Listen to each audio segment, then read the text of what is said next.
शीतल तेजवानीच्या वकिलाने मुंढवा जमिनीची सर्व कुलमुखत्यार पत्र पोलिसांकडून सुपूर्द केली आहेत।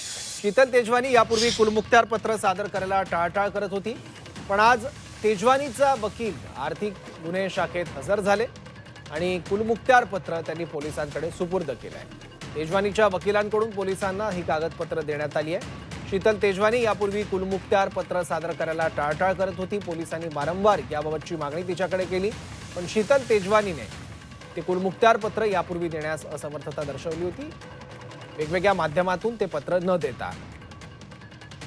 याबद्दल आणखी माहिती घेऊयात, आपले प्रतिनिधी चंद्रकांत पुंदे आता आपल्यासोबत आहेत। चंद्रकांत, किती महत्त्वाची ही सगळी कागदपत्र आहे या प्रकरणात?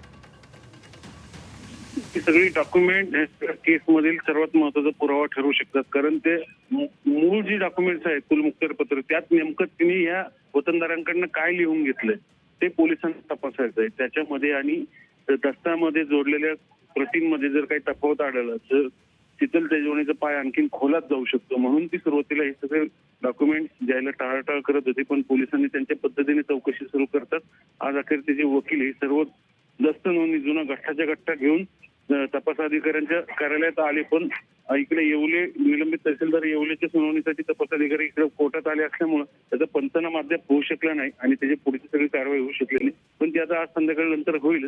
पण एकूणच या सगळ्या तपास प्रक्रियेमध्ये आता एका अर्थाने वेग येईल असं म्हटलं तर वावगं ठरणार नाही। ठीक आहे, धन्यवाद या माहितीसाठी।